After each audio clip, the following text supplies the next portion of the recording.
Perhaps the most incredible story of the last million years is the rise of modern human culture.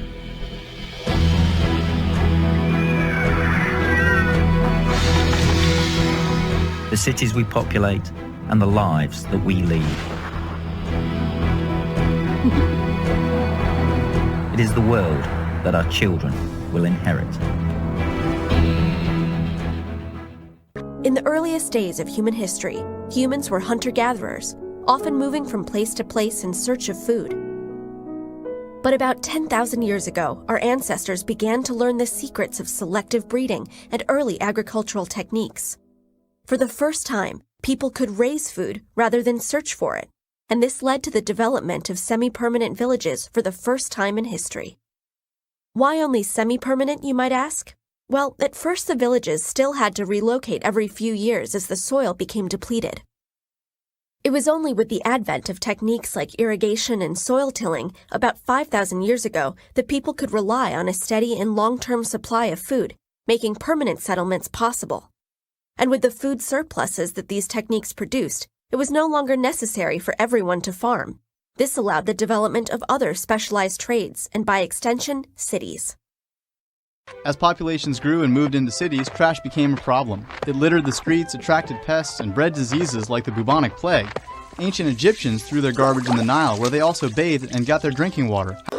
Around 500 BC, the Greeks established a law stating trash must be thrown at least 1 mile away from city walls. With cities now producing surplus food as well as tools, crafts, and other goods, there was now the possibility of commerce and interaction over longer distances. And as trade flourished, so did technologies that facilitated it, like carts, ships, roads, and ports. Of course, these things required even more labor to build and maintain, so more people were drawn from the countryside to the cities as more jobs and opportunities became available. If you think modern cities are overcrowded, you may be surprised to learn that some cities in 2000 BC had population densities nearly twice as high as that of Shanghai or Calcutta. One reason for this was that transportation was not widely available, so everything had to be within walking distance, including the few sources of clean water that existed then. And the land area of the city was further restricted by the need for walls to defend against attacks. The Roman Empire was able to develop infrastructure to overcome these limitations, but other than that, modern cities as we know them didn't really get their start until the Industrial Revolution, when new technology deployed on a mass scale allowed cities to expand and integrate further, establishing police, fire, and sanitation departments, as well as road networks and later electricity distribution. For most of history, the overwhelming majority of the Earth's inhabitants have owned, more or less, nothing. The clothes they stood up in, some bowls, a pot and a pan, perhaps a broom, and if things were going really well, a few farming implements. Nations and peoples remained consistently poor. Global GDP did not grow at all from year to year. The world was in aggregate as hard up in 1800 as it had been at the beginning of time. However, starting in the early 18th century, in the countries of northwestern Europe, a remarkable phenomenon occurred. Economies began to expand and wages to rise.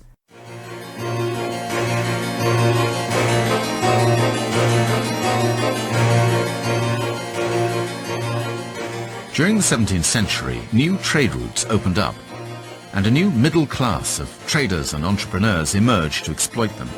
They'd reveled in their newfound wealth. It now became respectable to consume and to flaunt one's consumption.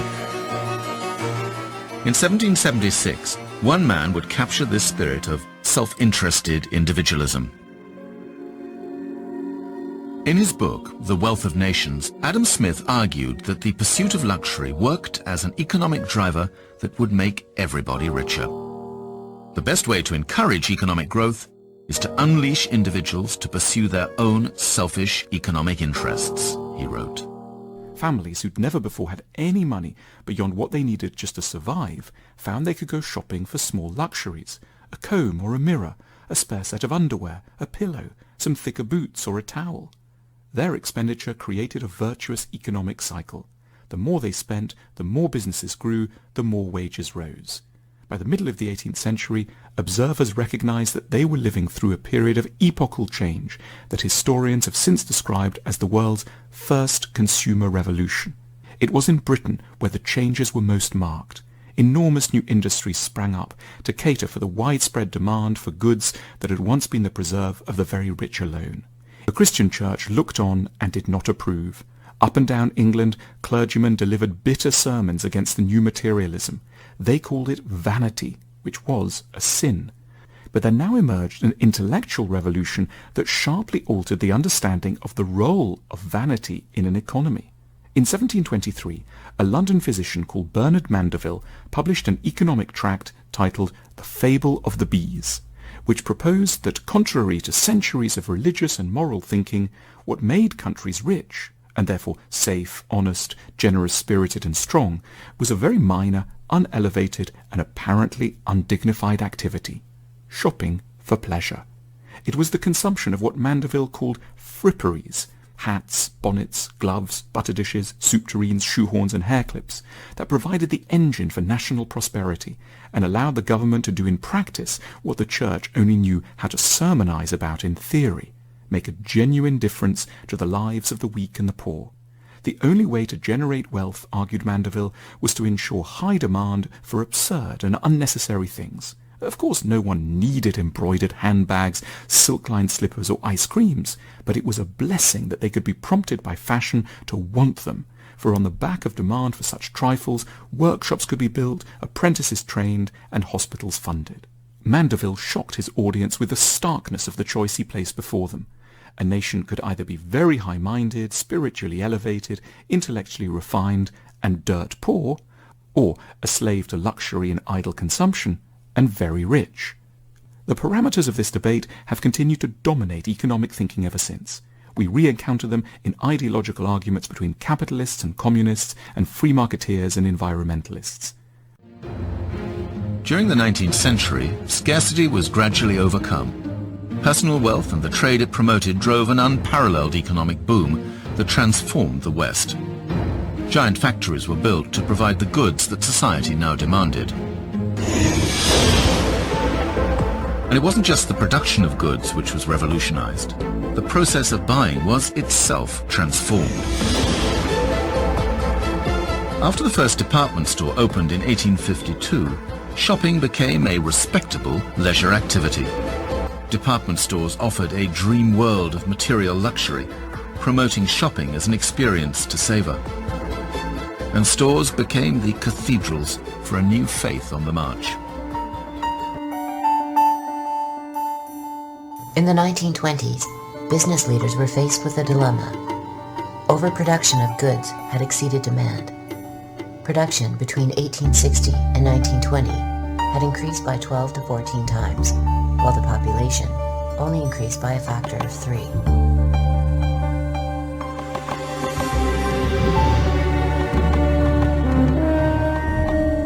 There were several ways of solving the problem.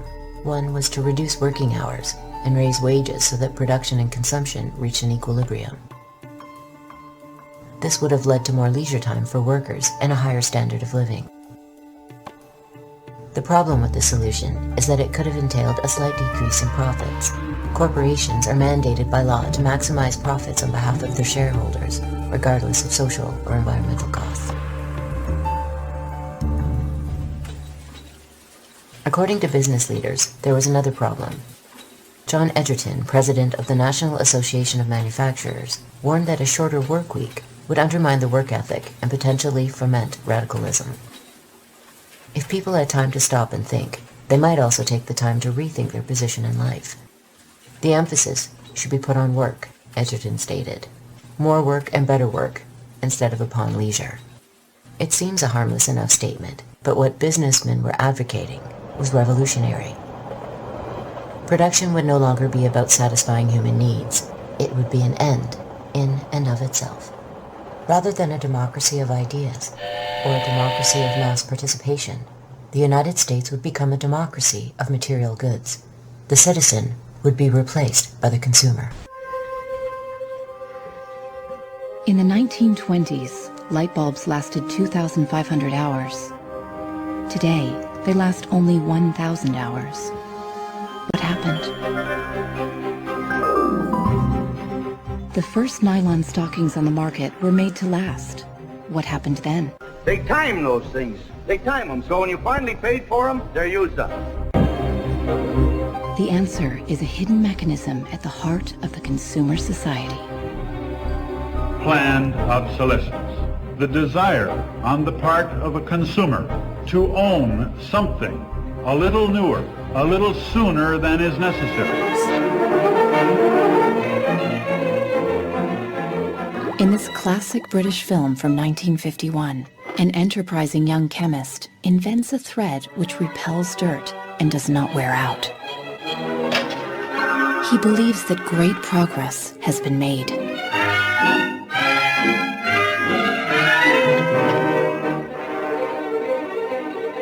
But not everyone is happy with his discovery, and soon he finds himself on the run, not only from the factory owners, but also from the workers, all fearing for their jobs. In 1940, the chemical giant DuPont announced the arrival of a revolutionary synthetic fiber, nylon. Girls queued around the block to buy the new long-lasting stockings. The DuPont chemists had every reason to be proud of their achievement, as even men touted the strength of nylon stockings. A stocking that lasted was celebrated as great progress, but the joy was short-lived. DuPont gave new instructions. Come out with something that was more fragile and would run so that the stockings wouldn't last as long.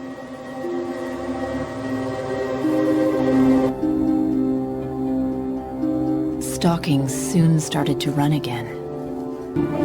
The same chemists who'd applied their skills to make durable nylons went with the spirit of the times and made them more fragile. The everlasting thread disappeared from the factory floor, just like in the cinema. We need control of this discovery. Complete control. If you want twice the amount in that contract, we will pay it. $250,000. To suppress it. Yes.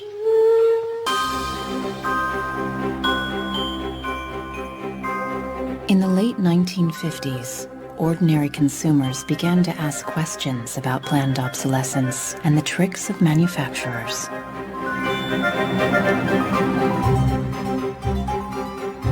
The Consumers Union of America tested a wide range of products, focusing on lifespans and durability. They published the results in their magazine, which had growing circulation and influence. They also began lobbying for official consumer laws. 20 years later, consumers would win an important first victory over planned obsolescence when the first warranty laws came into force.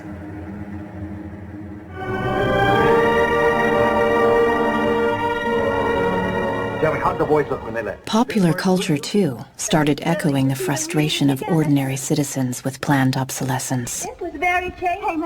It even made an appearance in Arthur Miller's classic play, Death of a Salesman. Once in my life, I'd like to own something outright before it's broken. I'm always in a race with the junkyard.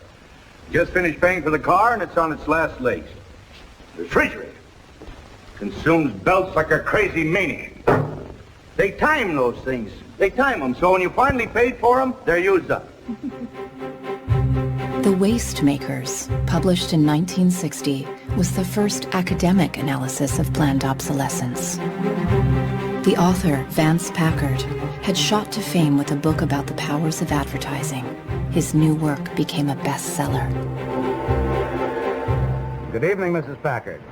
In a rare television appearance, he discussed the future of a society based on consumerism and waste. I have a feeling that we're in for some grim days ahead. I think the over-commercialization of American life is starting to change our American character in some ways that disturb me. I think we're becoming more self-indulgent as a people. And I think to some extent we're being encouraged to be more self-indulgent. Well, that's kind of a grim prophecy. Well, I wish I could be more cheerful. By the early 20th century, Americans have the highest personal wealth of any country in the world, creating huge new markets. Enterprising business people realized that they could make their fortunes by manufacturing luxury items at prices the American working classes could afford. Henry Ford's assembly line made cars which were previously the preserve of just a privileged few available to all. Many other products were soon to follow. By the 1920s, the ordinary man and woman in America had come to believe that affluence was their birthright. And to have access to consumer wealth became an integral part of the American dream. Shortly after World War II, these guys were figuring out how to ramp up the economy. Retailing analyst Victor Lebeau articulated the solution that's become the norm for the whole system.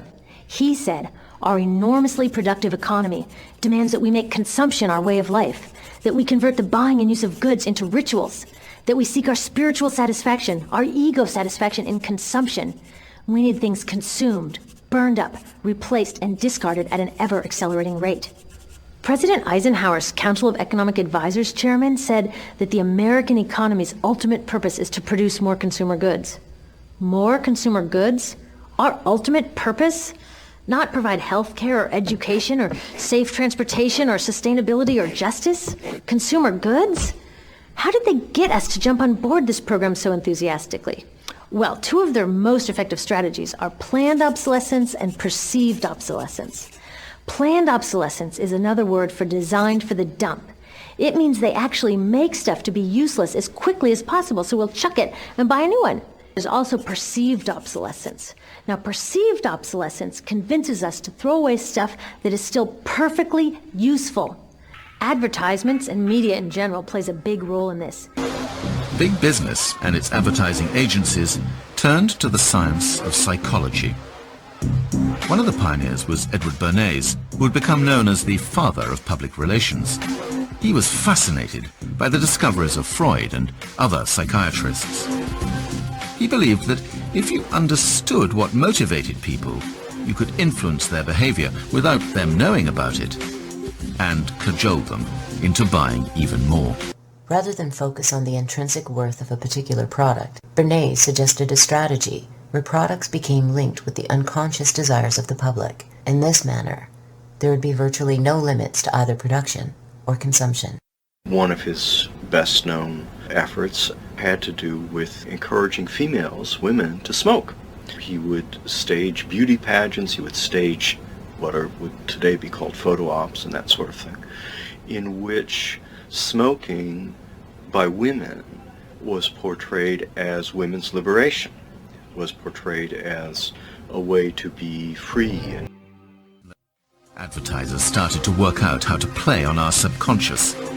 It wasn't what the product did that mattered, it was the kind of person it promised to make you feel. Consumerism was now deep inside our heads, exploiting our deepest feelings, our emotions, and even our identities. We were all being trained to desire. Each of us in the U.S. is targeted with over 3,000 advertisements a day. We see more advertisements in 1 year than people 50 years ago saw in a lifetime. And if you think about it, what's the point of an ad except to make us unhappy with what we have? So 3,000 times a day, we're told our hair is wrong, our skin is wrong, our clothes are wrong, our furniture is wrong, our car is wrong, we are wrong, but it can all be made right if we just go shopping. Media also helps by hiding all of this and all of this. So the only part of the materials economy we see is the shopping. The extraction, production, and disposal all happens outside of our field of vision. But consumerism didn't always go unopposed. Most famously, in the 1960s, the hippie movement rebelled against rampant capitalism. It transformed this disgust with materialism not just into a philosophy, but into a new way of living too. Millions attempted to drop out. It was a movement that had enormous appeal. By the end of the 1970s, the environmentalist message was beginning to be taken seriously. Organizations like Greenpeace and Friends of the Earth captured the headlines.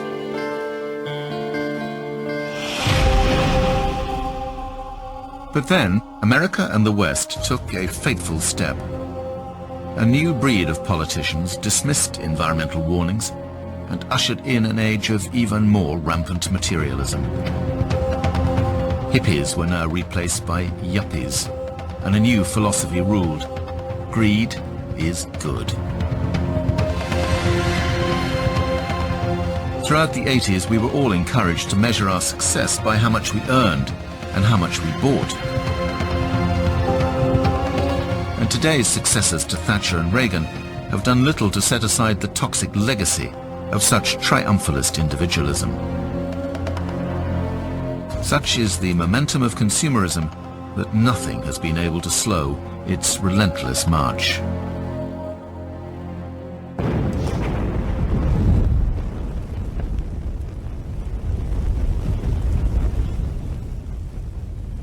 After 9/11, with America shaken to its core, President Bush told the nation to demonstrate they were unbowed by this assault on the American way of life by going shopping.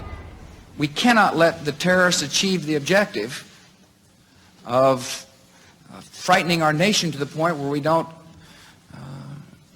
don't conduct business, where people don't shop. You can see what the president meant. Behaving normally was the best response.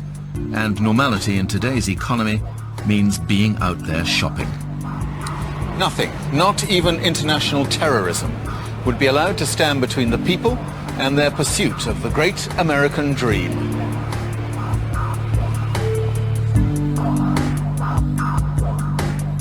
The irony is that the biggest threat to the United States and to the rest of the world isn't terrorism. It's consumerism itself. We've unleashed so powerful a force that our politicians simply don't know how to get this particular genie back into its bottle. So in the U.S., we have more stuff than ever before, but polls show that our national happiness is actually declining.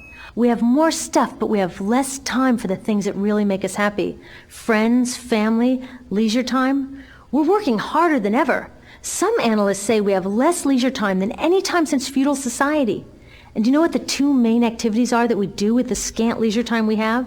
Watch TV and shop. In the U.S., we spend 3 to 4 times as many hours shopping as our counterparts in Europe do. So we're in this ridiculous situation where we go to work, maybe 2 jobs even, and we come home and we're exhausted, so we plop down on our new couch and watch TV, and the commercials tell us you suck, so you gotta go to the mall to buy something to feel better, and then you gotta go to work more to pay for the stuff you just bought, so you come home and you're more tired, so you sit down and you watch more TV, and it tells you to go to the mall again, and we're on this crazy work, watch, spend treadmill, and we could just stop. But for most of us, the debate is no longer pertinent. We simply accept that we will live in consumer economies, with some very unfortunate side effects to them. Crass advertising, foodstuffs that are unhealthy for us, products that are disconnected from any reasonable assessment of our needs. All this in exchange for economic growth and high employment. We have chosen wealth over virtue.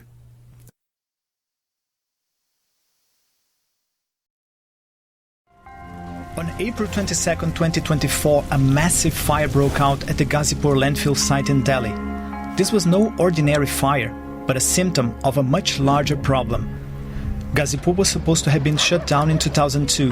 Instead, authorities reportedly kept sending up to 700 truckloads of trash there every day. It has piled up almost as high as the Taj Mahal. When waste decomposes, it releases methane, a highly flammable gas. So not really surprising that the whole thing burst into flames. But methane is also a super potent greenhouse gas that drives global warming. And as our mountains of trash keep growing, more and more of it's seeping out of the countless waste sites around the world. Food scraps, plastic bottles, pizza boxes. Think about how many things you throw away each day. Depending on how and where you live, this might differ a lot. The average Indian tosses out 500 grams of garbage every day. For the average American, it's 2.2 kilos. By the way, the US is the world champion in waste generation per capita. This pile grows along with cities and the rising standard of living. This was part of the problem in Ghazipur. In 1984, when the landfill first opened, Delhi's population was not even 7 million. Now it is about 34 million.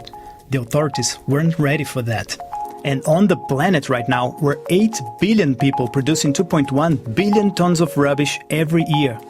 According to this UN study, 38% ends up where it shouldn't. Some 2.7 billion people lack access to basic waste management services. Under this mountain of trash where there is no oxygen, something else is happening. Bacteria are breaking down organic waste and producing methane, one of the worst greenhouse gases. In the short term, it's over 80 times more potent at heating the planet than carbon dioxide. The waste sector accounts for 3 to 5% of all greenhouse gas emissions. Dump sites and landfills are the biggest contributors. And there are the sanitary landfills, which have more environmental controls that try to mitigate all those problems.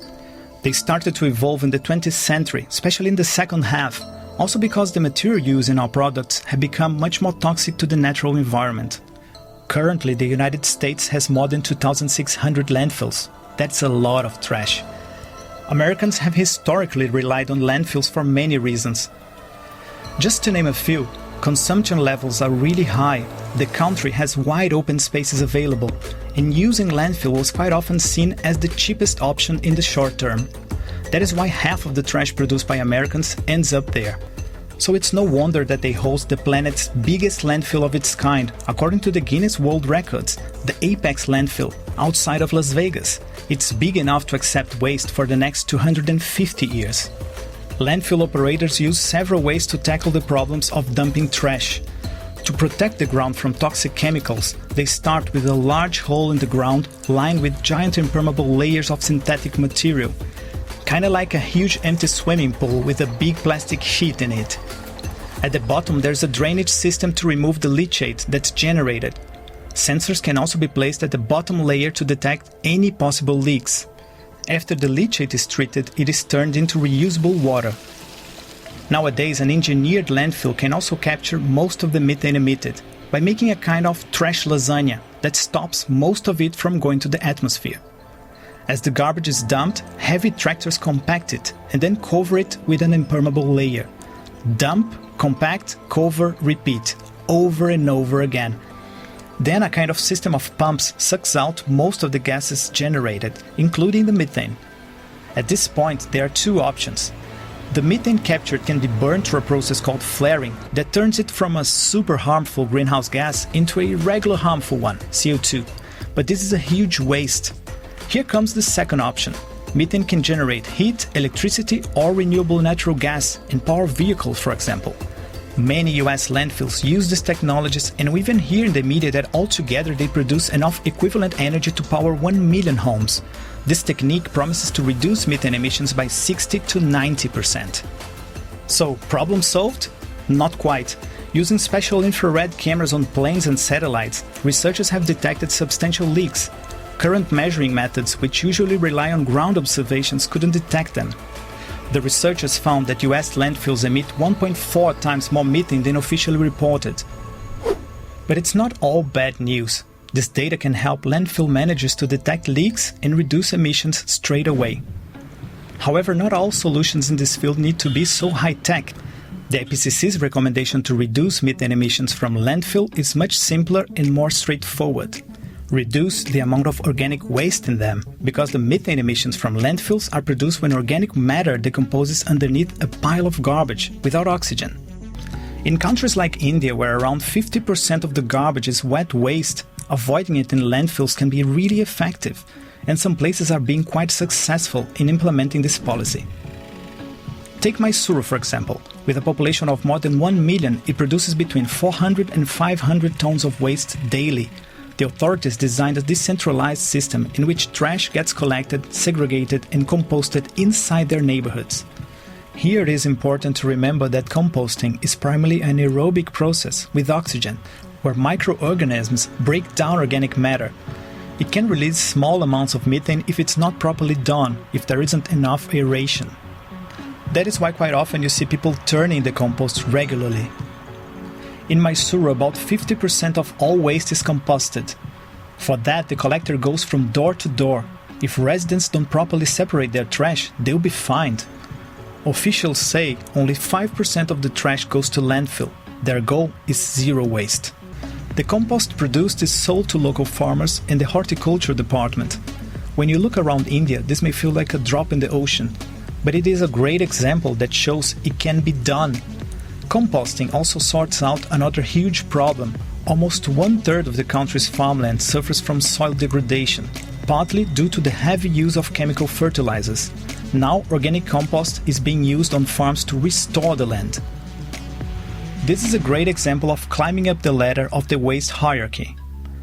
At the very bottom of it is the worst possible way to get rid of trash, open burning or dumping. That is where the wet waste we just saw would probably end up. Then comes disposal without energy recovery, like kinds of landfilling or incineration. Next is waste to energy, which is an umbrella term for a few different methods, like the US landfills we saw generate electricity out of methane. Here comes recycling. This is where the composting examples are. Even better is to reuse things, often referred to as upcycling. And at the top of it is prevention and reduction.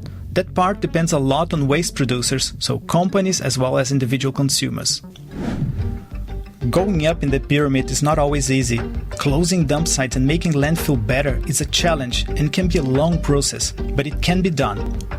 Like in Rio de Janeiro, it once hosted Latin America's biggest dump site, Jardim Gramacho, which received over 80 million tons of garbage in 30 years. The surrounding mangrove forest was devastated by its leachate. Então, a partir de 1997, foi feita uma barreira que coleta esse chorume. O chorume é tratado e só depois é lançado na Baía de Guanabara. Mario Moscatelli is the biologist responsible for this restoration project.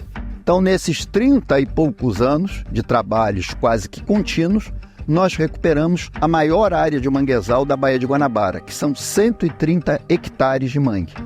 The mangrove forest captures a huge amount of CO2. This kind of vegetation can absorb up to 4 times more carbon than other forests. And now, Rio's waste goes to a modern landfill outside of the city. The site captures most of its methane emissions. According to the operator, it generates enough energy to power a city of 90,000 residents. It is a modern engineered landfill, which costed around $90 million. But that doesn't mean that the problem is solved. In nearby Gramacho, there are still illegal dump sites. And even in the restoration project itself, there were problems with leaking leachate in 2014, which now seems to have been sorted. This approach isn't cheap and it's not perfect, but it does have a lot of potential. Look at this graphic. It shows regions that still have a huge number of open dump sites. In this case, some experts suggest that moving from dump sites to landfills would already be a step forward. On the top of that, separating at least the organic trash before sending it to the landfill, like in Mysuru, is something we can do on a global level. Of course, reducing waste is the top priority that can also be reached worldwide and is placed at the top of the pyramid. But let's face it, right now we're producing more and more trash worldwide. The power of smart waste management is that it can reduce costs in the long run. The higher up in the waste pyramid you go, the more money you can make from the trash, such as by making energy or reselling trash as compost. And the more waste you collect in a controlled way, the less harm it does to the environment, and the less money is needed to clean up this mess. Solid waste management is a universal issue that affects every single person in the world. Poorly managed waste is contaminating the world's oceans, clogging drains, and causing flooding, transmitting diseases, increasing respiratory problems from burning, harming animals that consume waste unknowingly, and affecting economic development, such as through tourism. Without urgent action, these issues will only get worse. Right now, over 2 billion people don't have access to solid waste collection, and 3 billion people lack access to controlled waste disposal facilities. Solid waste management is an essential utility service for all. And wouldn't you wish for a clean, healthy, and pleasant planet to live in, where all have access to controlled waste management and disposal facilities? Here's what everyone should know. First, rapid urbanization, population growth, and economic development will push global waste generation to increase by 70% over the next 30 years. Each year, the world generates more than 2 billion metric tons of municipal solid waste. Without urgent action, this will increase by nearly 3/4 to 3.4 billion tons over the next 30 years. East Asia currently generates about 1/4 of the world's waste, while waste generation growing the fastest is in sub-Saharan Africa and South Asia. While high-income countries account only for 16% of the global population, they generate over 1/3 of the world's waste. Did you know that each person in the EU generates 475 kilos of waste each year? Overall, 26% of municipal waste is sent to landfill, 27% is incinerated, and only 47% is composted or recycled.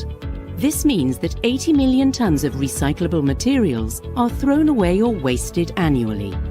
Bio-waste, and especially food waste, is the most sensitive fraction because of its potential recovery as energy or nutrients for soil, but it is currently separately collected only in a few member states.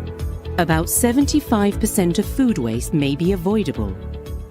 Second, in low-income countries, over 90% of waste is mismanaged. It is either openly dumped or burnt. Upper middle and high-income countries provide nearly universal waste collection. In high-income countries, more than 1/3 of waste is recovered through recycling and composting.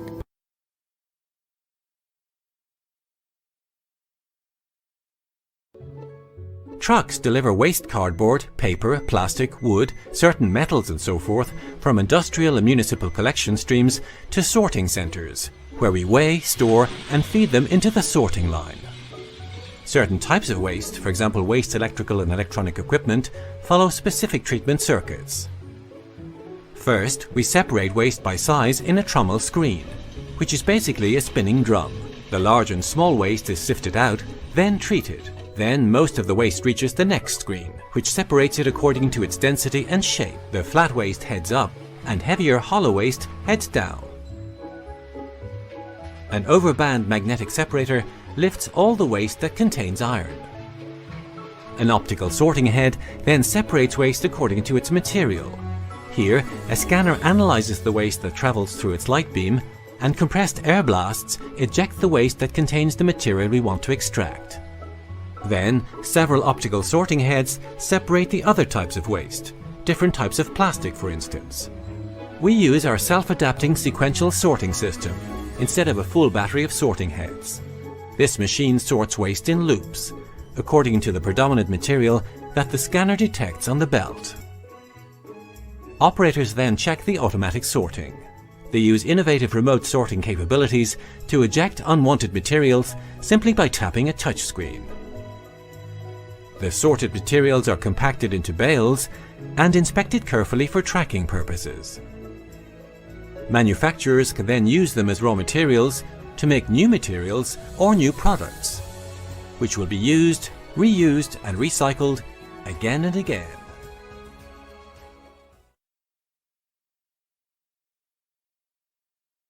Once trucks arrive, they are weighed and checked in before heading inside to the tipping hall.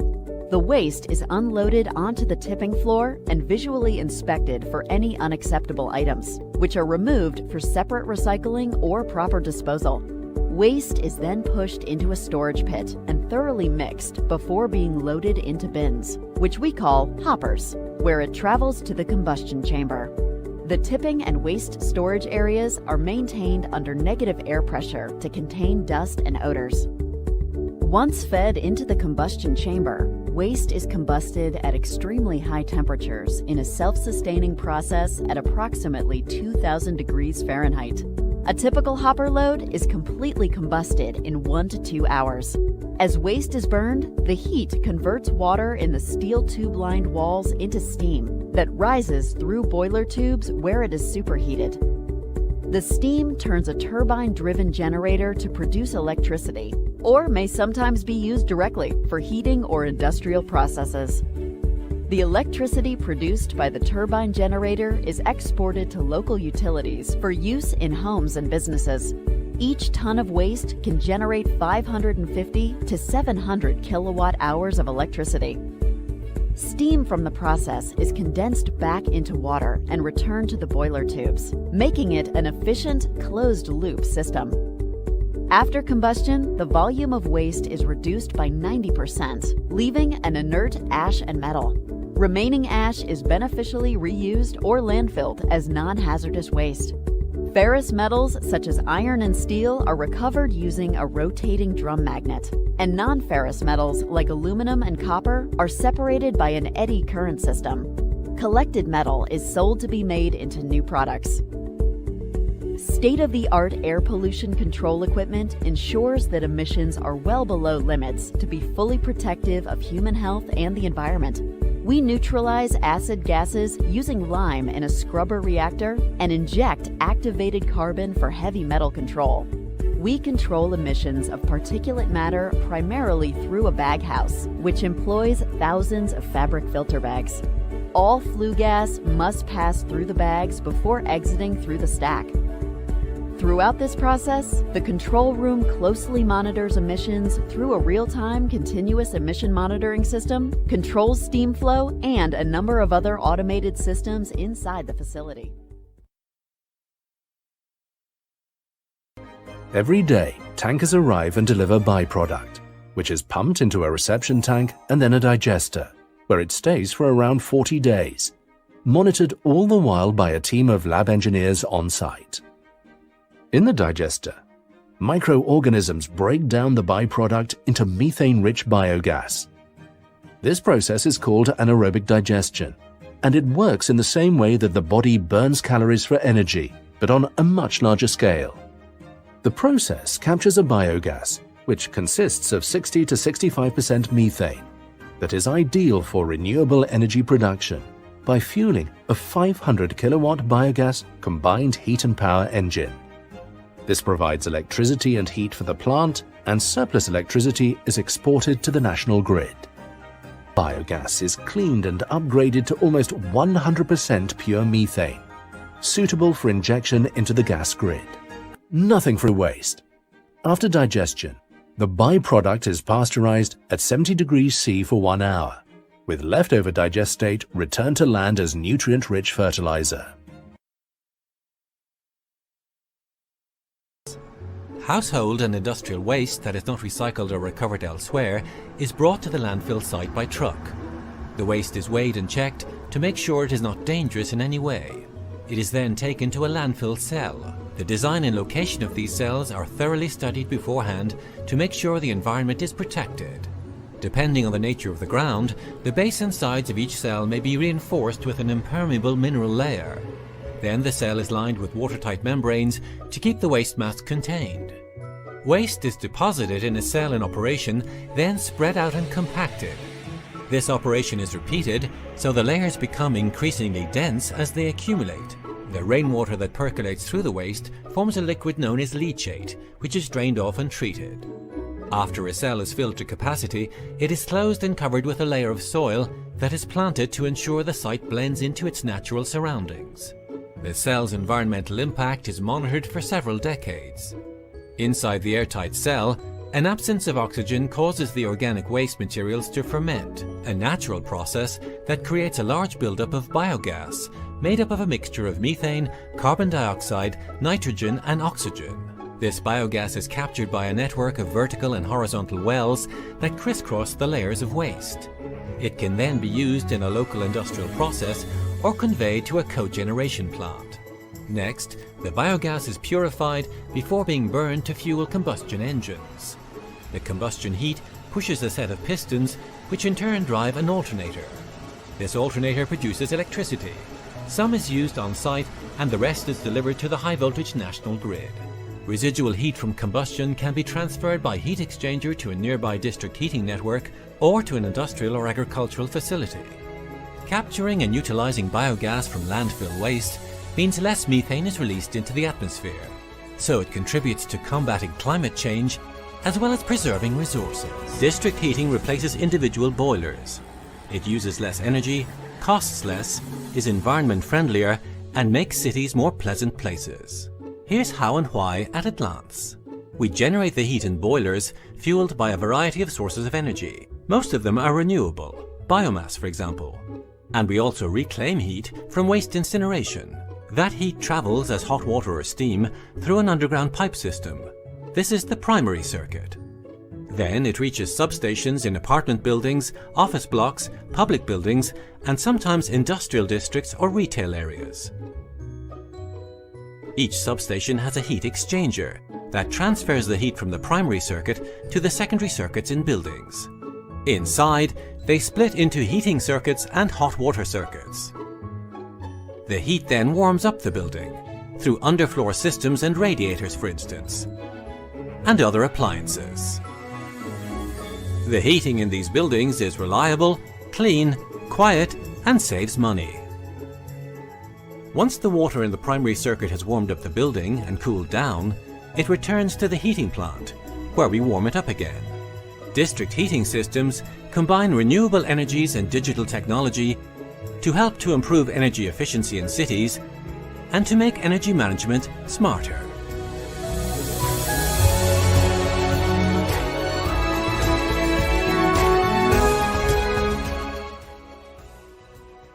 Low-income countries only collect about half of waste in cities and only about 1/4 in rural areas.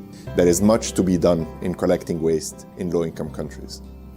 Third, plastics are a profoundly difficult and complex problem. Probably heard about a giant trash island in the ocean. Or that poor sea turtle and the straw. Maybe you've even heard how plastic is being found inside the fish we eat.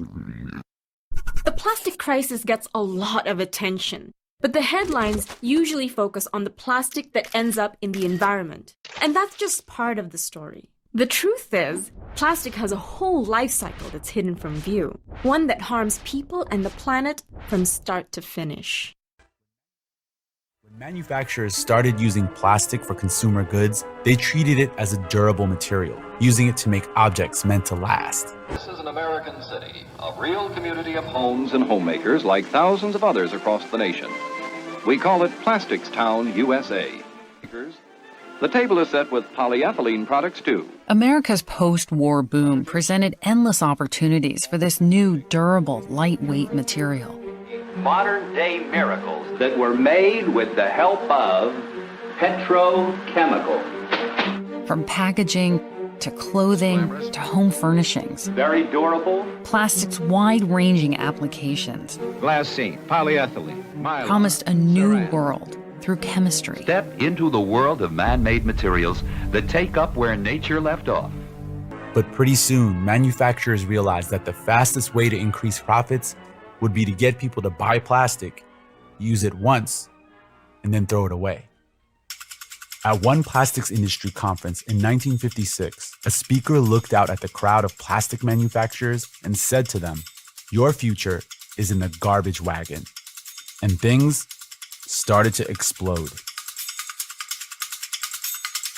Baggy's plastic bags always have the sound of freshness. A new invention from Procter & You just throw the whole razor away. Coca-Cola's new 2-liter plastic bottle. Wrapped, handles easy. These lighter plastic bottles take pounds off your shopping list. And they're strong enough to protect against some of life's hard Consider the soda bottle. In 1947, 100% of soda was sold in refillable bottles. But in the 1950s, a few soda makers realized that it was cheaper to make soda at one centralized factory and ship it around the country by putting it in bottles that could just be thrown away. When disposable bottles were introduced, people didn't know what to do with them. There were few public garbage bins, and people would throw them on the ground if they weren't at home. A major littering problem had arrived. 1970 was the dawn of the environmental movement as we know it. The recycling symbol was originally created as a part of a contest for the very first Earth Day. And in 1975, Coca-Cola introduced the world's first plastic soda bottle. Coca-Cola's president at the time said that one of its major advantages compared to glass was its environmental advantages. And he also proudly proclaimed that it is, quote, highly resistant to biodegradation and exposure to water and sunlight. And switching from reusable glass, the profit potential for Coca-Cola was staggering. One single reusable bottle removed from the system would result in 20 to 40 single-use containers consumed and permanently trashed. the cost of the packaging was essentially 100% passed on to the consumer and to the environment. And by the late 80s, almost all glass refillable soda milk bottles were out of commission. Naturally, generating all of this new waste had consequences. Coca-Cola and Dixie Cup and a bunch of other companies got together and formed an organization called Keep America Beautiful and started making PSAs. Daddy, you forgot. Every litter bit hurts. Right, Susan Spotless? Every litter bit, thoughtlessly dropped, blemishes a bit of America. These got people to stop littering and shifted the responsibility of dealing with waste from manufacturers to the consumers. And for a while, that worked.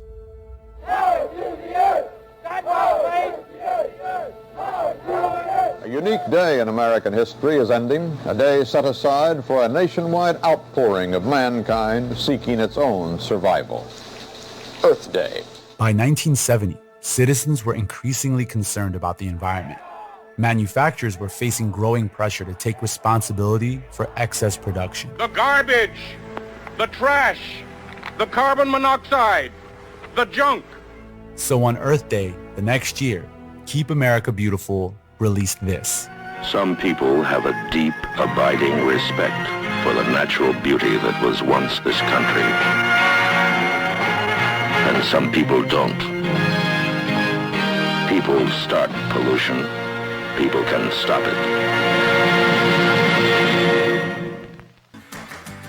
During the 60s, global plastic production increased 400%, and by 1979, we were producing more plastic than steel. But people were starting to worry about plastic side effects. Exposing animals to BPA resulted in serious ailments that signaled problems in humans. We are suspicious of acrylonitrile because it's chemically related to vinyl chloride. Utter nonsense. Side note, they were talking about these bottles specifically, which were created by Coca-Cola and Monsanto in 1975.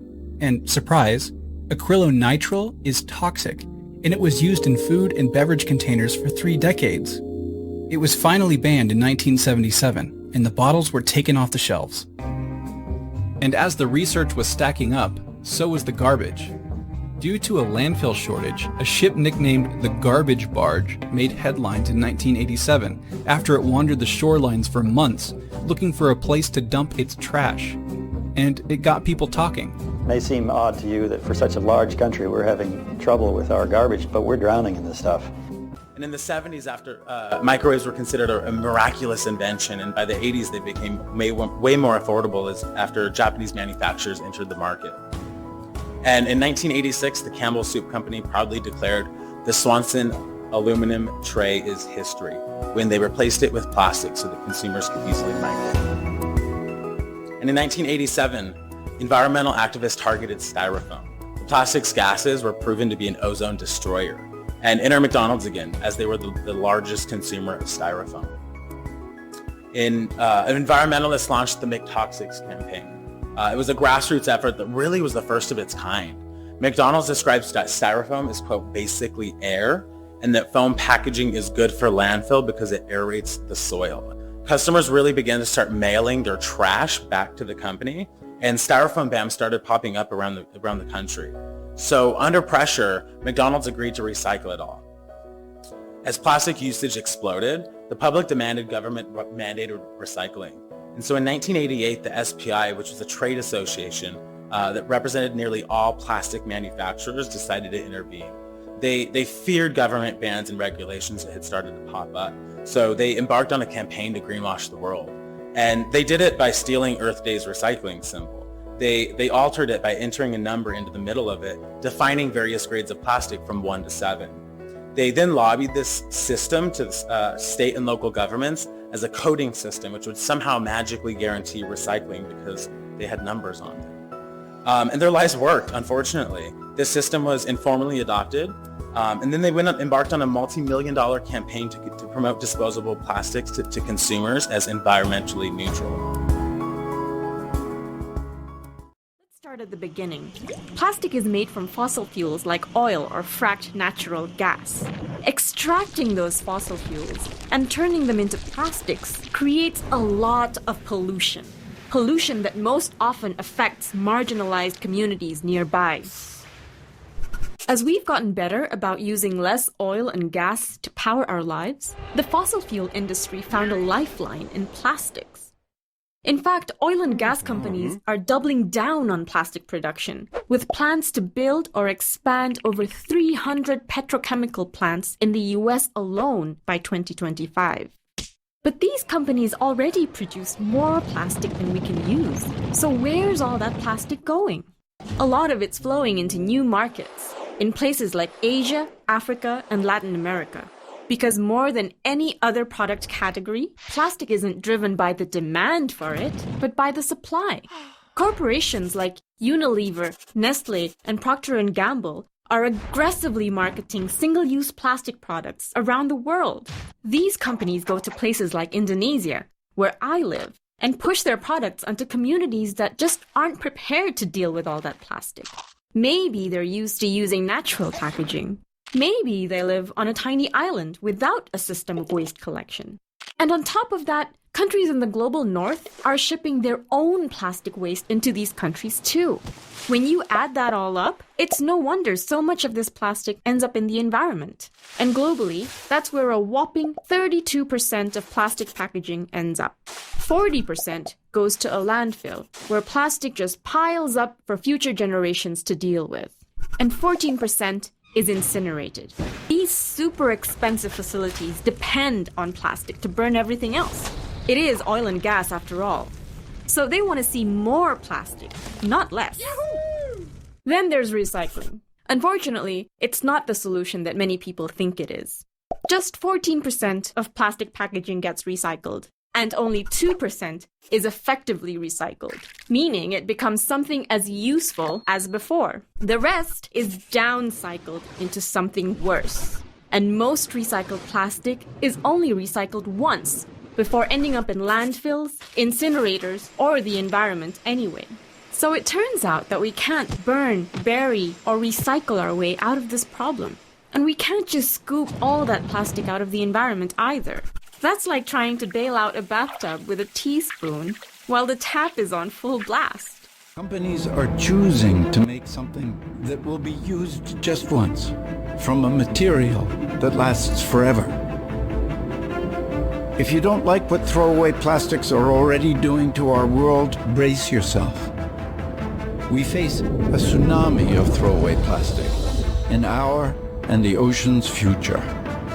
4 times more plastic will be produced between now and the middle of the century than has been produced in all of history.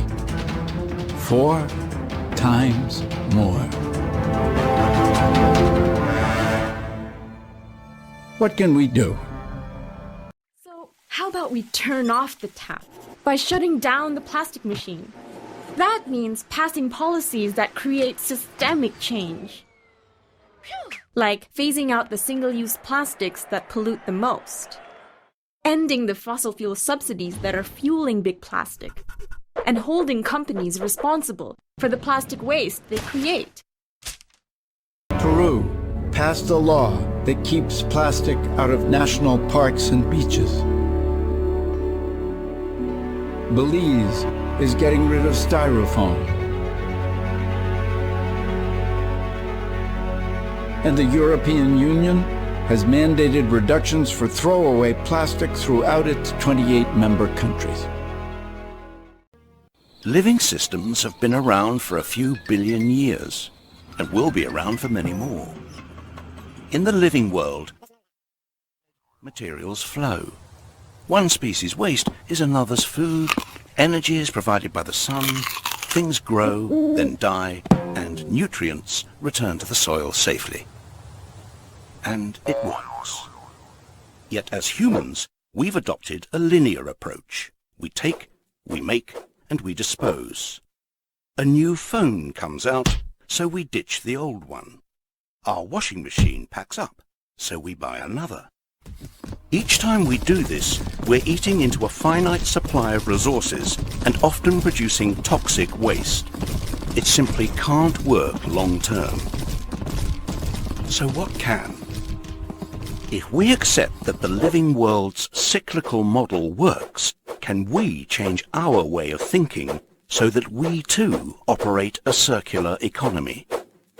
Let's start with the biological cycle. How can our waste build capital rather than reduce it? By rethinking and redesigning products and components, and the packaging they come in, we can create safe and compostable materials that help grow more stuff. As they say in the movies, no resources have been lost in the making of this material. So what about the washing machines, mobile phones, fridges? We know they don't biodegrade. Here, we're talking about another sort of rethink, a way to cycle valuable metals, polymers, and alloys so they maintain their quality and continue to be useful beyond the shelf life of individual products. What if the goods of today became the resources of tomorrow? It makes commercial sense. Instead of the throw away and replace culture we've become used to, we'd adopt a return and renew one, where products and components are designed to be disassembled and regenerated. One solution may be to rethink the way we view ownership. What if we never actually owned our technologies? We simply licensed them from the manufacturers. Now, let's put these two cycles together. Imagine if we could design products to come back to their makers, a model that builds prosperity long term. And the good news is, there are already companies out there who are beginning to adopt this way of working. But the circular economy isn't about one manufacturer changing one product. It's about all the interconnecting companies that form our infrastructure and economy coming together. It's about energy. It's about rethinking the operating system itself. We have a fantastic opportunity to open new perspectives and new horizons. Instead of remaining trapped in the frustrations of the present, with creativity and innovation, we really can rethink and redesign our future. The one question that's rarely been asked is whether there might be a way to attenuate the dispiriting choice on the one hand and high-mindedness on the other, without suffering their worst sides, moral decadence and profound poverty. Might it be possible for a society to develop that allows for consumer spending and therefore provides employment and welfare, yet of a kind directed at something other than vanities and superfluities? Might we shop for something other than nonsense? In other words, might we have wealth and a degree of virtue? It is this possibility of which we find some intriguing hints in the work of Adam Smith, too often read as a blunt apologist for all aspects of consumerism, but in fact one of its more subtle and visionary analysts. In his book The Wealth of Nations, published in 1776, Adam Smith seems at points willing to concede to key aspects of Mandeville's argument. Consumer societies do help the poor by providing employment based around satisfying what are often rather suboptimal purchases. Smith was as ready as other economists to mock the triviality of some consumer choices, while admiring their consequences. All those embroidered lace handkerchiefs, jewel snuff boxes, and miniature temples made of cream for dessert, they were flippant, he conceded, but they encouraged trade, created employment, and generated immense wealth, and could therefore be firmly defended on this score alone. However, Smith held out some fascinating hopes for the future. He pointed out that consumption didn't invariably have to involve the trading of frivolous things.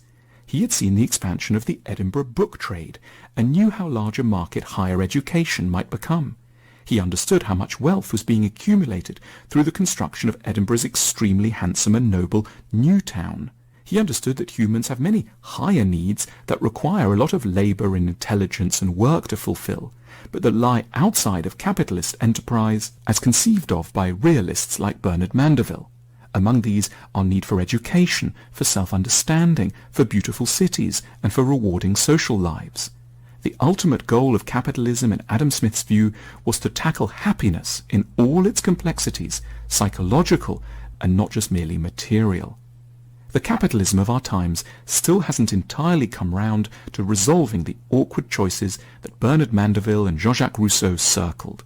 But the crucial hope for the future is that we may not forever need to be making money off rather exploitative, silly or vain consumer appetites, that we may also learn to generate enormous profits from helping people as consumers and producers in the truly important and ambitious aspects of their lives.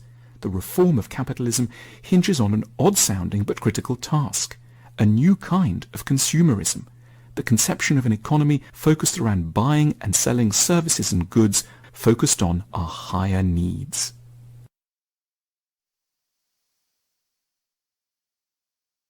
World population is expected to reach about 9 billion by 2050.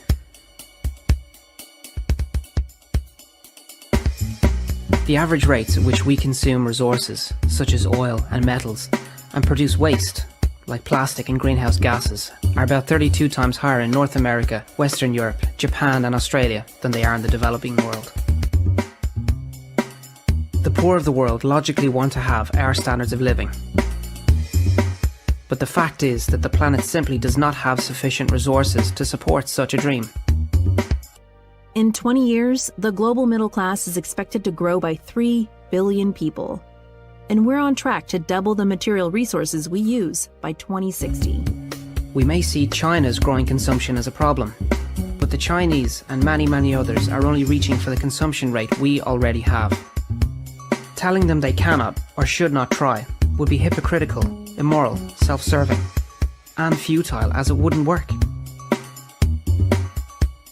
What we should be trying to do is to make consumption rates and living standards more equal around the world, and to do it at a level the planet can sustain.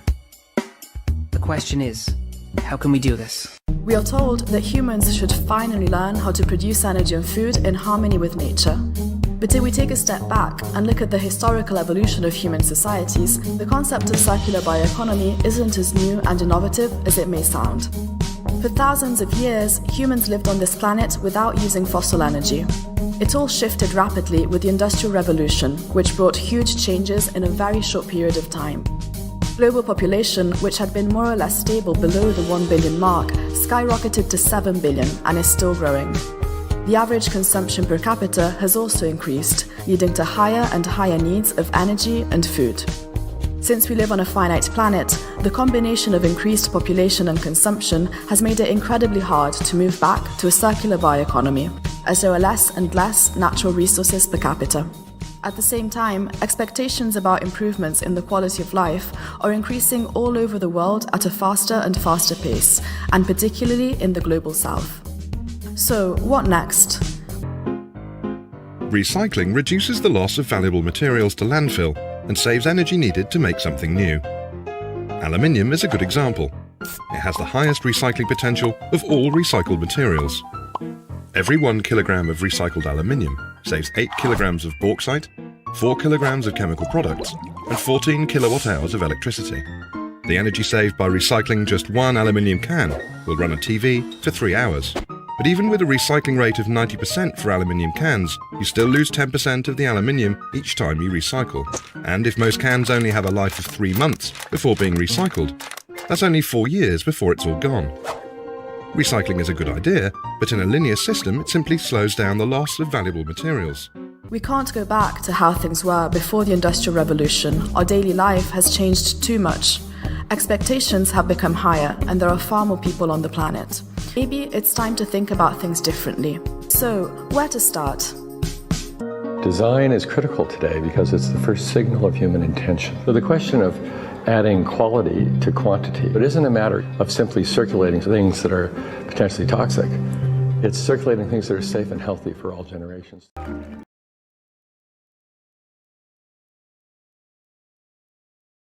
The challenge of achieving a sustainable form of development is shifting the emphasis from discrete one-off products to looking increasingly at how they can evolve through their full life cycle.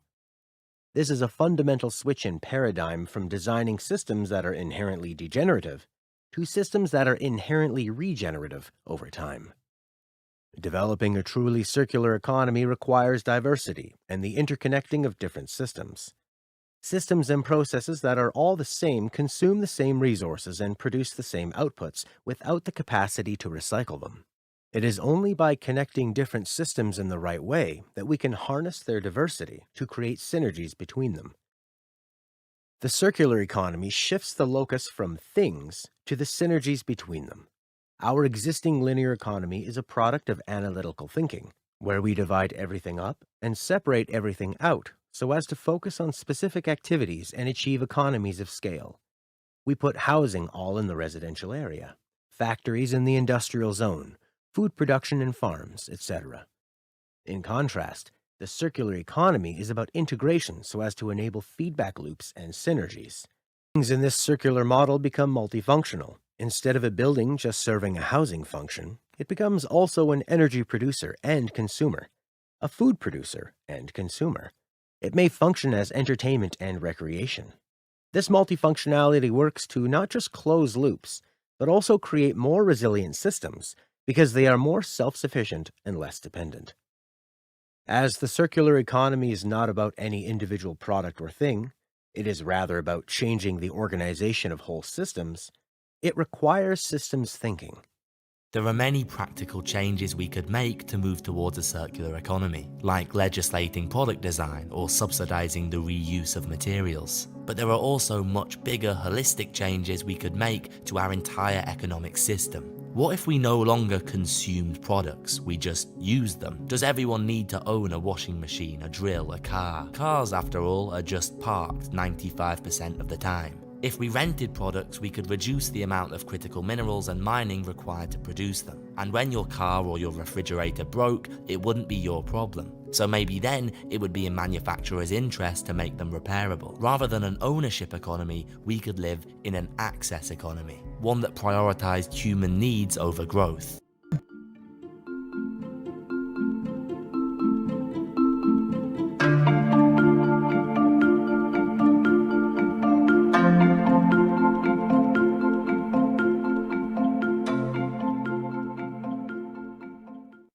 We need a different economic model. And by that I don't mean capitalism versus communism. What I'm talking about is a shift in the system along the lines of the two big changes that happened in the 20th century, Keynesianism, with a much greater focus on health and education and the role of government working with business, and then a reaction against that in late century to neoliberalism, where the focus was on free markets, freedom of the individual, and getting governments out of the way. We need a shift to a new system that will allow us to meet the basic needs of every human on the planet, that will live within planetary means, that will be fairer, and that will be focused as its key goal, not on growth per se, but on maximizing human well-being. And history tells us that a values shift is triggered by creation of a new story about how we want to live. I see the circular economy as something which fits very closely with mankind's goal to be innovative and creative and to always progress. We can use asset tracking, we can use IT, we can use 3D printing to enable this different economic model to recover materials, feed them back into the economy, and really to decouple growth from the resource constraints we have. When we speak about protecting the environment and using resources efficiently while minimizing waste and pollution, we employ the popular catchphrase decoupling. Decoupling of economic growth from unsustainable use of resources and from other undesired environmental repercussions. It means to successfully detach the continuation of economic growth from damaging the environment. Coupling means using less resources for the same economic output, using them wisely, and breaking the link between economic growth, resource use, and environmental impacts. When the economy grows and resource use does not grow at the same rate, this is resource decoupling. When the economy grows and the environmental impact decreases, this is impact decoupling. This requires taking seriously both production and consumption patterns. But policies and actions taken to date had focused mainly on the production side, promoting, for example, cleaner production and technologies, waste minimization, recycling, and eco-design. Unfortunately, they've had only incrementally beneficial effects. As production becomes more and more efficient, costs are decreasing, manufacturing is growing, and consumption levels are rising. This is what we call rebound effects. In the EU 27, for example, between 1990 to 2007, electricity consumption per person increased by more than 30%, and car ownership increased by 35%, and some changes are dramatically fast. We become more efficient in using resources and end up using more because of it.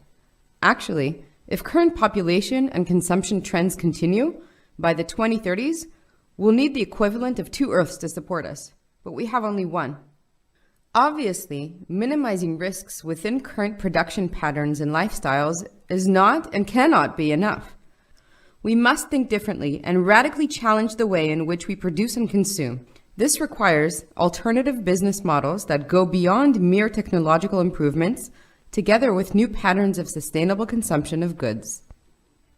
Decoupling is an opportunity for innovation, efficient resource use, less waste, poverty reduction, job creation, and economic development.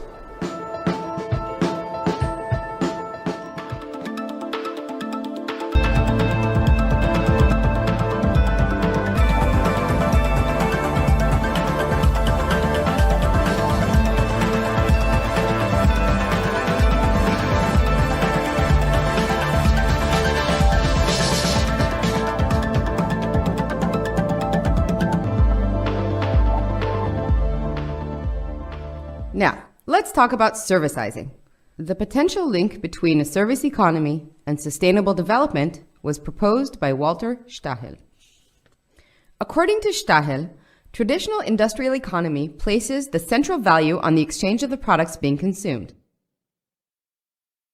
On the other hand, service-oriented economy recognizes the value of utilization, where the consumer pays for using the product. This is in fact a function-based economy, in which the product is a mere means of providing function. In a function-based economy, consumption is not based on accumulating goods and self-owning them, but the focus is rather on buying the services provided by the goods. Instead of traditional purchasing, we are now buying services. This is what we call servicizing. Servicizing enables a broader range of arrangements, including leasing, sharing, and taking back. For example, paying for printings instead of buying your own printer. So, why servicizing? Servicizing provides the consumers with the economic incentive to use products in a more efficient way. We pay for the printing service according to the number of printings instead of paying for the printer itself. This reduces the need for new products while increasing the demand for high-quality products that are durable enough to cope with far greater use by many rather than one consumer. On the other hand, suppliers are making all efforts in order to increase the durability of their printers, which they now continue to own. This requires redesigning of products and new business models. The extension of the period over which products and goods are used optimizes the total lifespan of goods and promotes a more resource-efficient economy. And there's even more to it. Servicizing also enhances the supplier's responsibility for the quality of the product. Servicizing, therefore, influences both production and consumption patterns.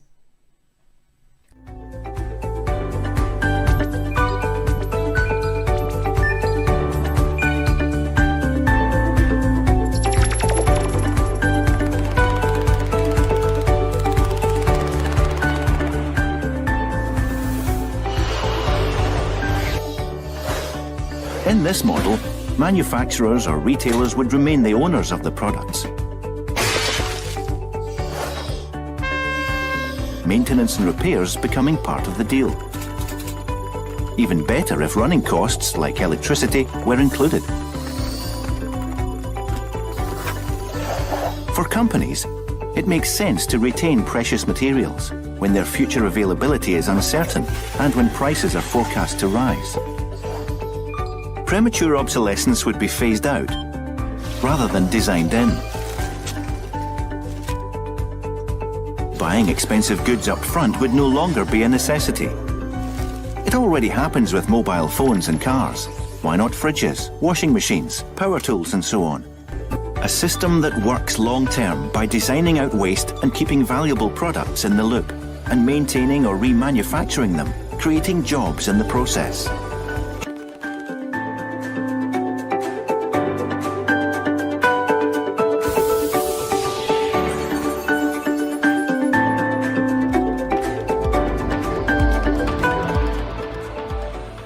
There are relatively few examples that have been proven to be successful when moving to servicizing on a large scale. This is Udo, and this is Fred. Hi. Both are often out and about, on foot, by bike, or with a bus and tram. But sometimes they also need a car. Fred owns his own car. Yep, that's mine. And he has to take care of it. Udo would rather chill. A car has to be washed from time to time. Of course, Fred does that himself. But changing tires is hard work, so Fred takes his car to the shop. The same goes for oil changes. What? Okay, fine, the gear belt needs to be replaced. Oh, and then there's the vehicle inspection appointment. And don't forget looking for parking, checking fuel prices, paying taxes, checking insurance options. But what does Udo do when he needs a car? Udo uses car sharing. With car sharing, Udo can drive without worrying about all of the annoying details. And he saves money. That way, he has more time to chill. Udo. Use it. Don't own it. Today, cooling represents 10% of global electricity consumption, and demand will triple by 2050. In many regions, cooling is not only a comfort, but a means of survival, with air conditioning and refrigeration necessary for habitable living conditions, food security, and life-saving healthcare. However, conventional cooling both consumes lots of electricity and also relies on refrigerant gases that are up to 20,000 times more potent than carbon dioxide in warming the planet when released. Cleaner cooling technologies are available, but deployment has been limited by high upfront costs and uncertain returns from energy efficiency improvements. Cooling as a service is a new business model that accelerates clean cooling deployment by eliminating the upfront costs of state-of-the-art equipment for customers and aligning incentives for optimal efficiency operations. The technology provider owns, maintains, and pays electricity costs for installed cooling equipment, incentivizing deployment of the cleanest equipment and optimal maintenance. And recapitalization through a bank or investors can allow transactions to scale beyond the technology provider's balance sheet. Meanwhile, the cooling customer simply pays a fixed fee per unit of cooling used, giving them a much stronger incentive to conserve. Under this model, cooling customers can save more than 20% of their total cooling costs compared to operating older, less efficient systems. Cooling as a service also helps technology providers by increasing profits and expanding the market for high-efficiency cooling equipment. And for financial partners, cooling as a service provides a stable stream of revenue backed by credit-worthy technology company service contracts. Financial partners also access a potentially massive market. If the model captures just 2% of commercial cooling assets in developing countries by 2030, it will represent more than $88 billion of commercial cooling financed. And cooling as a service is good for the planet, both reducing emissions more than 49% compared to low-efficiency cooling and promoting a circular economy by incentivizing modular, reusable, and recyclable equipment. How come servicizing does not proliferate? Well, there are several possible reasons. First, the new business transaction between producers and consumers is more complex than regular purchasing and requires long-term engagement. Also, moving to servicizing involves uncertainty concerning the costs and benefits for the producers. In addition, on the side of the consumers, normative setting plays a prominent role in designing our lifestyles. For example, we desire to purchase more and more products due to the high social status affiliated with owning them. It has been shown that values behind unsustainable consumption were justified in the course of economic development and are deeply rooted in society. What is clear, though, is that the conditions have changed, and there is now an urgent need to develop alternative business models and visions of lifestyles that do not put so much pressure on the environment. Servicizing can face this challenge, and effective policies are required in order to facilitate its large-scale implementation. And how about the new trend of collaborative consumption, formerly known as sharing? Sharing may sound like the theme of a Barney song, but think about it. It's a huge challenge to the old game. It gets us off the treadmill of more, conserves resources, gives people access to stuff they otherwise couldn't afford, and builds community. What's it look like? Bike share programs in major cities. Online platforms that let us share everything from our cars to our homes to camping gear. In my town, the public library system lends out tools. There's just no reason that every house needs its own power drill, creme brulee torch, scanner, wheelbarrow, bike pump when we can share. Companies building products for greater circulation are starting to alter their business model to make returning products much easier. Gerrard Street has pioneered a subscription service for its modular headphones, and their modular design allows 85% of components to be reused. They use durable, standardized designs, meaning fewer virgin materials are used to create the new headphones. The subscription model allows Gerrard Street to recover and recycle their headphones at the end of their life. From headphones to packaging, Club Zero deploys a reuse system for on-the-go food and beverages. They provide brands and retailers with standardized, unlabeled food and beverage packaging. And they've built in digital traceability. And that allows Club Zero to manage a system of collection through a network of drop-off points, and through their washing and redistribution, working with brands to make reuse a seamless experience for users. And to date, Club Zero reports replacing more than 2.2 million single-use items, and they have a 95% return rate on their packaging. The idea of access over ownership through business model innovation is a central concept in the circular economy. A platform called Lizzie works with major retailers to rent camping equipment for a small fee. That way, the equipment can be utilised more often by more people, rather than gathering dust or taking up space in people's homes. And Lizzie even manages delivery, pickup and insurance for their service. Sometimes circular economy solutions are simply not economically attractive due to the fact that nature, or better, depleting nature, is not valued and part of the costs which are considered by the markets. First, we would need to shift from humans, which are today pretty much in function of economic success, to an economy where economy would be in function of delivering human needs. We must shift from an economy which is considering humans as external and superior to nature, to an economy which is acknowledging that we are part of nature. Destroying nature is simply destroying ourselves. So we should stop stimulating extraction-based economic success and reward responsible, innovative, creative ways of meeting human needs.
Traditional thinking, institutions, and management methods that created the sustainability crisis will not solve it.